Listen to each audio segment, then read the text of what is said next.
I stood in the operations room of Army Group Center headquarters on March 12, 1943, my hands gripping the edge of the map table so tightly my knuckles turned white. The afternoon sun filtered weakly through the frosted windows of our commandeered estate outside Smolensk, casting long shadows across the strategic maps that dominated the room. My name is Colonel Ernst Richmann, and in my 26 years of military service, I had never witnessed a decision that would prove as catastrophic as the one that had just been transmitted from Berlin. The order itself was simple, typed on official Wehrmacht letterhead with Adolf Hitler's signature scrawled at the bottom, but its implications were staggering. General Küchler read it aloud to the assembled staff officers, his voice steady despite the gravity of what he was saying. All forces are to maintain current positions. No strategic withdrawals will be authorized without explicit approval from the Führer himself. Every meter of ground is to be held. Commanders who advocate retreat will be relieved of duty and face court-martial for defeatism. The silence that followed was deafening. I exchanged glances with Major Werner Schultz, my closest colleague and the most brilliant tactical mind I had ever encountered. His face had gone pale, and I knew he was calculating the same terrible mathematics that was racing through my own mind. Field Marshal von Klug, who commanded Army Group Center, stepped forward. "Gentlemen, I understand your concerns. I shared them with Berlin in the strongest possible terms, but the decision has been made at the highest level. We will comply with our orders and hold our positions against whatever the Soviets throw at us."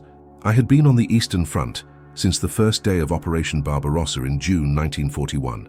I had watched our armies sweep across vast distances, encircle hundreds of thousands of Soviet soldiers, and drive to the gates of Moscow. I had also watched the tide slowly, inexorably turn. The failed assault on Moscow in the winter of 1941, the brutal house-to-house fighting of 1942, and now the catastrophe at Stalingrad that had cost us an entire army. But this order, this inflexible demand that we hold every position regardless of tactical or strategic reality, this was something different. This was the decision that would transform Soviet pressure into an unstoppable avalanche. "Sir," I spoke up, choosing my words carefully, "if I may, the current disposition of our forces leaves several salients exposed. Intelligence indicates the Soviets are concentrating forces for major offensives. Without the ability to conduct tactical withdrawals to shorten our lines, we risk encirclement on a massive scale." Von Kluger's expression was sympathetic but firm. "Your concerns are noted, Colonel Richmann. However, our orders are explicit. We defend our current positions, that is final." Major Schultz and I left the briefing together, walking through the cold corridors of the headquarters building. Neither of us spoke until we reached my office, a cramped room that smelled of cigarette smoke and old paper. "They've learned nothing from Stalingrad," Schultz said quietly, closing the door behind us. Paulus requested permission to break out of the encirclement. He was ordered to hold his position. 90,000 men marched into Soviet captivity because of that decision, and now they're applying the same rigid thinking to the entire front. I moved to the wall map of our sector. Army Group Center held a vast stretch of territory, much of it in salients that jutted eastward into Soviet-controlled areas. The most prominent was the Rzhov salient, a bulging pocket that we had held for over a year, despite constant Soviet attacks. It tied down enormous forces, both ours and theirs, in a grinding attritional battle that served no strategic purpose. "Look at this," I said, pointing to the salient. "We have 15 divisions holding this position. The supply lines are overextended, vulnerable to interdiction. The Soviets attack constantly, bleeding us white. Any competent strategist would recognize that evacuating this salient would shorten our lines by over 200 miles, free up those divisions for mobile reserves, and create a more defensible front. But Hitler sees retreat as weakness," Schultz replied. "He believes that German will can overcome material disadvantages. That holding ground is more important than preserving combat power." Over the following weeks, I watched the consequences of that decision unfold with horrifying clarity. The Soviets, emboldened by their victory at Stalingrad and recognizing the rigidity of German defensive doctrine, began probing our lines methodically, searching for weak points. Their intelligence had improved dramatically. Soviet reconnaissance aircraft flew regular missions, their pilots growing bolder. Partisan activity behind our lines intensified, disrupting supply convoys and communications, and the Red Army itself showed a new level of coordination and sophistication in its operations. Lieutenant Hans Müller, a young intelligence officer, brought me reports almost daily. His youthful face had hardened over the past year, the innocence of a new officer replaced by the grim pragmatism of someone who had seen too much death. Colonel, intercepted Soviet communications indicate major force concentrations opposite the 2nd Panzer Army's sector, he said one morning in early April. At least 5 tank corps, multiple rifle divisions, and heavy artillery. All the indicators point to a major offensive within the next 2 weeks. I studied the intelligence summaries. The pattern was clear. The Soviets were massing forces against our weakest points, particularly where our front lines were held by Allied formations. Romanian, Hungarian, and Italian units were brave enough, but they lacked the equipment, training, and doctrine to withstand sustained Soviet armored assaults. Recommendations? I asked Müller. We should withdraw 2nd Panzer Army to more defensible positions, create mobile reserves to counterattack any breakthrough, and request additional forces to strengthen this sector. He paused. But given current directives from Berlin, none of that will be approved. He was right, of course. I drafted the report anyway, forwarding it through proper channels with full knowledge that it would be rejected, and it was within 24 hours. The response was brief. Maintain current positions. Prepare defenses in depth. No withdrawals authorized. The Soviet offensive hit on April 18th with devastating force. I was in the communications room when the first reports came through, the radio operators' voices tense as they relayed information from frontline units. Multiple breakthroughs reported in 2nd Panzer Army sector. Enemy armor penetrating to depth of 15 kilometers. Defensive positions overrun. Casualties heavy. I grabbed a phone and connected to Major Schultz, who was forward with one of our reserve panzer divisions. Werner, what's your assessment? His voice crackled through the static. They hit with everything, Ernst. The preliminary bombardment lasted 3 hours, the heaviest I've ever experienced. Then the tanks came, waves of them. T-34s, KV-1s supported by infantry and aircraft. They punched through the Hungarian sector like it was paper. We're trying to contain the breach, but they're already exploiting into the rear. Can you hold them? There was a pause. Not if we're required to defend fixed positions. We need to fall back to the Desna River line, use the terrain to channel their advance and hit their flanks with mobile counterattacks. But that means giving up 50 kilometers of territory. You know what Berlin's orders are. Then we're going to lose a lot of men for ground that has no strategic value. The frustration in his voice was evident. We're fighting with our hands tied, Ernst. The Soviets can maneuver freely while we're required to stand in place and absorb their blows. Over the next 72 hours, I coordinated our response to the breakthrough from headquarters. It was an exercise in futility. Every time our commanders identified a logical defensive line to fall back to, every time they proposed a tactical withdrawal to preserve combat power, Berlin denied the request. Hold current positions. No retreat. Fight where you stand. The results were predictable and terrible. Units that could have withdrawn in good order were instead surrounded and destroyed. Divisions that could have been preserved to fight another day were ground to pieces, defending positions that had no inherent value. The careful preservation of combat power, the flexibility that had always been a hallmark of German military doctrine, all of it was sacrificed to the rigid demand that we hold every meter of ground. I spent an evening with General von Treschow, one of our most capable corps commanders, discussing the unfolding disaster. We sat in his quarters, a bottle of cognac between us, speaking with the frankness that only came when regulations were set aside. This decision, the no-retreat order, it's destroying the army as an effective fighting force, von Treschow said bluntly. At Stalingrad, we lost 90,000 men because one army wasn't allowed to withdraw. Now we're applying that same failed logic to every sector of the front.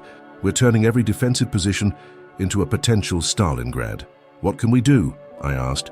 The orders come from Hitler himself. Any general who protests too vocally is relieved of command. We do our duty as soldiers, he replied quietly. We try to minimize the damage within the constraints we're given, and we hope that reality eventually forces a change in policy before the entire army is destroyed. He refilled our glasses. But Ernst, between us, this decision has given the Soviets their greatest advantage. They know we can't maneuver defensively. They know where we'll be, because we're not allowed to move. They can mass forces against our weak points, with confidence that we won't reposition to counter them. His words haunted me because they were absolutely true. The Soviets had evolved since 1941. Their commanders had learned from their defeats. Their tactics had improved. Their production had recovered.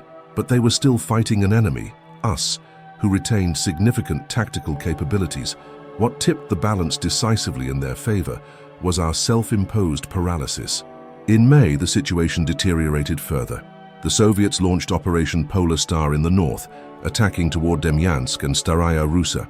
In the south, they continued their offensive toward Kharkov despite Field Marshal Manstein's counter-offensive. And in our sector of Army Group Center, the pressure intensified daily. I received a visitor in mid-May, Colonel Peter Dietrich, an old friend from the War Academy who now served on the staff of Army Group South. We had known each other for 15 years, and I trusted his judgment implicitly. "I'm here unofficially," he told me after we had secured privacy in my office, "to share observations from our sector and to understand what's happening here." "The same thing that's happening everywhere," I replied. "The Soviets attack, we defend fixed positions, we suffer unsustainable casualties, and the front gradually crumbles." Dietrich nodded grimly. Manstein managed to recapture Kharkov through mobile operations, exactly the kind of flexible defense that should be our standard approach. But even he's constrained by Berlin's directives. After the victory at Kharkov, he proposed a strategic withdrawal from the Donetsk basin to create mobile reserves and shorten our lines. Denied. We're to hold everything. And the Soviets. Learning from every battle, their operational planning has improved dramatically. They're using maskirovka, deception, more effectively. Their logistics are better organized, and they're willing to accept heavy casualties to achieve breakthroughs because they know we can't reinforce quickly enough when we're tied to fixed positions. We spent hours discussing the strategic situation, two professional soldiers analyzing a military disaster in the making. What emerged from our conversation was a clear understanding of how one decision, the no-retreat order, had cascaded into systemic failure. Without the ability to conduct tactical withdrawals, we couldn't shorten our lines, which meant we were perpetually overstretched. Without flexibility to reposition forces, we couldn't create strong mobile reserves, which meant we responded to every Soviet breakthrough with piecemeal counterattacks. Without permission to abandon untenable salients, we wasted divisions holding territory that had no strategic value, which depleted our overall combat strength. Meanwhile, the Soviets exploited every one of these self-imposed handicaps. They attacked our weakest sectors, knowing we couldn't reinforce them quickly. They created multiple simultaneous crises across the front, knowing we lacked the reserves to respond to all of them. They isolated and destroyed our fixed defensive positions piece by piece, grinding down our strength in attritional battles we couldn't afford. "It's like watching a slow-motion catastrophe," Dietrich said. "Every professional officer can see what's happening. Every general from Manstein to Model to Küchler has warned Berlin about the consequences, but political will overrides military reality." After he left, I stood at my window watching the spring rain fall on the Russian countryside. Somewhere out there beyond the horizon, Soviet forces were preparing for the next offensive. Summer would bring good weather, dry roads, and optimal conditions for mobile operations. The Red Army would come again, and we would be required to stand and fight in place, no matter how hopeless the tactical situation. In early June, the pattern I had observed crystallized into undeniable clarity during a major Soviet offensive against our positions around Orel. I was forward with Major Schultz's Panzer Division, observing the battle from a hillside command post. The Soviets attacked with textbook precision. Artillery preparations systematically destroyed our fortified positions. Assault infantry supported by tanks penetrated our front lines. Once the breakthrough was achieved, mobile exploitation forces poured through the gap, driving deep into our rear areas. Our response followed the rigid template imposed by Berlin's directives. Units in the path of the breakthrough fought where they stood, suffering heavy casualties. Our counterattacks were launched frontally against prepared Soviet defenses because we weren't allowed to maneuver around the flanks. That would require temporarily giving up ground. Our defensive positions became death traps as Soviet forces encircled them. "We should be conducting a mobile defense," Schultz said, frustration evident in every word. "Let them penetrate, channel them into killing zones, hit their flanks with concentrated armor, disrupt their logistics. That's how we stopped them in the past. But instead, we're required to defend rigidly, and they're destroying us piece by piece." I watched through binoculars as a German infantry regiment, surrounded on three sides, continued fighting from its positions rather than withdrawing to safety. They were following orders, doing their duty, and they were being systematically annihilated for no strategic gain. "How many men have we lost this month?" I asked quietly. Schultz consulted his notes. "Our division alone has suffered 30% casualties.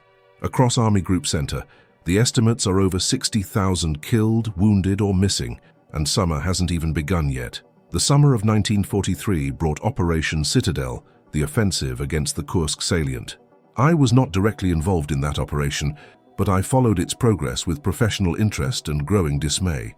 Here was the last major German offensive on the Eastern Front, a carefully planned operation against a well-defined target, and even this operation was constrained by the same rigid thinking that had hamstrung our defensive efforts.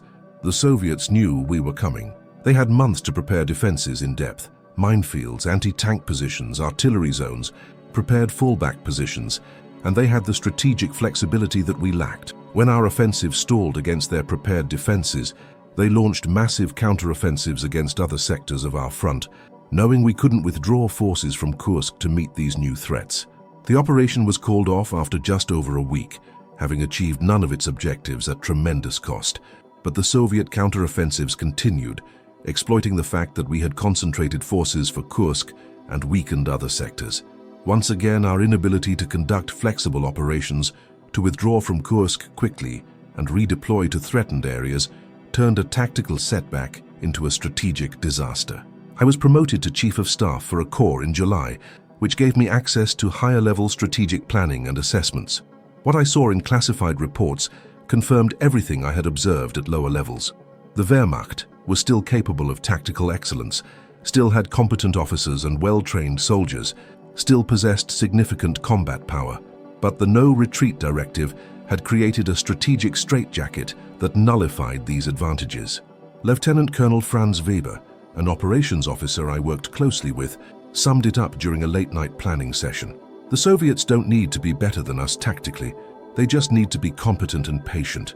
They know where we are, they know we can't leave, and they can methodically prepare and execute operations against our fixed positions. We've eliminated our own advantage in mobile warfare." As autumn arrived and the weather began to deteriorate, the Soviet offensives showed no sign of slowing. If anything, they intensified. The Red Army launched Operation Suvorov in August, driving toward Smolensk. In September, they crossed the Dnieper River in multiple places. October brought the liberation of Kiev. November saw breakthroughs along the entire southern front. Each of these operations followed the same pattern. The Soviets would concentrate forces, launch coordinated attacks against our weakest sectors, achieve breakthroughs, and exploit into our depth. We would respond by feeding in reinforcements piecemeal, launching costly counterattacks to recapture lost positions, and ultimately failing because we lacked the strategic flexibility to conduct effective defensive operations. I attended a conference at Army Group Center headquarters in late November, where the senior leadership attempted to assess the year's campaigns and plan for 1944. The mood was somber, the conclusions unavoidable. "Gentlemen," Field Marshal von Klug began, "we must be honest about our situation. Since Stalingrad fell in February, the Soviets have advanced hundreds of kilometers across the entire front. We've suffered over 1 million casualties. Our defensive positions have been systematically reduced, and the Red Army shows no sign of exhaustion." General Heinrici, one of our most skilled defensive commanders, spoke up. "The fundamental problem remains unchanged. We're required to defend everywhere, which means we're strong nowhere. The Soviets can achieve local superiority wherever they choose to attack, break through our lines, and exploit the breakthrough before we can respond effectively. What's needed," Heinrici continued, "is authorization to conduct elastic defense, to give ground when necessary, preserve our forces, and counterattack when conditions favor us. But such operations require flexibility that current directives prohibit." Von Kluge nodded tiredly. "I've made these arguments to Berlin repeatedly. The answer is always the same. Hold the line, no voluntary withdrawals, fight for every meter. Political considerations override military necessity." I raised my hand to speak. "Sir, if I may, from an operational perspective, the decision to prohibit strategic withdrawals has had cascading effects that advantage the enemy at every level. Tactically, it forces us into disadvantageous engagements. Operationally, it prevents the creation of mobile reserves and flexible response capabilities. Strategically, it overextends our forces and ensures we're always reacting to Soviet initiatives rather than seizing our own." "Your assessment is accurate, Colonel Richmann," von Kluge replied, "but the decision was made above our level, and we must implement it regardless of our professional judgment." As winter approached, bringing with it the second anniversary of our failure to capture Moscow, I took time to reflect on everything that had transpired since Stalingrad's fall. The military situation was clear. We were losing the war on the Eastern Front, and the primary reason was our self-imposed inflexibility. The Soviets had certainly improved. Their commanders were more competent, their tactics more sophisticated, their logistics better organized. They had learned from their defeats and adapted, but they were still taking heavy casualties, still making tactical mistakes, still vulnerable to skilled defensive operations. What made them unstoppable was not their overwhelming superiority, but our inability to fight effectively. The no-retreat order had transformed the Eastern Front into a grinding attritional battle that we could not win. We had more training, better equipment in many categories, superior tactical doctrine, but none of that mattered when we were required to defend fixed positions against an enemy who could choose when, where, and how to attack. I thought about all the units I had seen destroyed unnecessarily, regiments encircled because they weren't allowed to withdraw to better positions, divisions ground down defending salients that had no value, armies bled white in attritional battles that achieved nothing strategic. Every one of these losses could have been prevented with flexible defensive operations. Major Schultz visited me in December, shortly before Christmas. He had been wounded in October, a piece of shrapnel through his shoulder, and was just returning to duty. We sat in my office, sharing a bottle of wine that some enterprising soldier had liberated from a French cellar years ago. "Do you remember the beginning?" he asked. "June 1941, when we crossed the border. The sense of invincibility, the certainty that we would win." "I remember," I replied. "We thought the campaign would be over in 3 months. We underestimated everything: the distances, the weather, the enemy's resilience, the strategic depth they could trade for time. But even after Moscow, even after 1942, we still had a chance," Schultz continued. "If we had fought intelligently, used our tactical superiority properly, conducted flexible operations, we could have at least stabilized the front, perhaps negotiated a favorable peace." "And then came the decision," I said quietly. "No retreat. Hold everything. Fight where you stand." With that one order, we surrendered our greatest advantage, operational flexibility, and handed the Soviets a war they could win through sheer persistence. Schultz nodded slowly. One decision, made for political rather than military reasons, and it made the Soviet advance unstoppable, not because they were unbeatable, but because we handcuffed ourselves. As 1943 drew to a close, I knew that 1944 would bring continued Soviet offensives, further German defeats, and the steady contraction of our defensive perimeter. The Red Army would keep coming, keep attacking, keep pushing westward, not because they were invincible, but because we had made ourselves vulnerable through rigid adherence to a flawed strategic directive. In the quiet moments between briefings and operations, I sometimes allowed myself to imagine what might have been. If we had fought flexibly after Stalingrad, if we had shortened our lines, created mobile reserves, traded space for time when necessary, if we had trusted our professional officers to make tactical and operational decisions based on battlefield reality rather than political ideology, perhaps the outcome would have been the same. The industrial capacity, manpower, and strategic depth of the Soviet Union were formidable advantages that might have proven decisive regardless of our tactical approach. But we would never know, because we had never tried. Instead, we had chosen rigidity over flexibility, ideology over professionalism, and in doing so, we had transformed a difficult military situation into an impossible one. The no-retreat order, issued in the aftermath of Stalingrad and maintained despite all evidence of its failure, was the one decision that made the Soviet advance unstoppable. Not their tanks, not their numbers, not their improving tactics, but our own self-imposed paralysis. We had defeated ourselves more effectively than the Red Army ever could have alone. And as I prepared for another year of futile defensive battles, of watching good soldiers die for worthless ground, of seeing the inevitable march westward continue despite all our efforts, I carried with me the bitter knowledge that it didn't have to be this way. We had chosen this path and we would reap its consequences all the way to Berlin.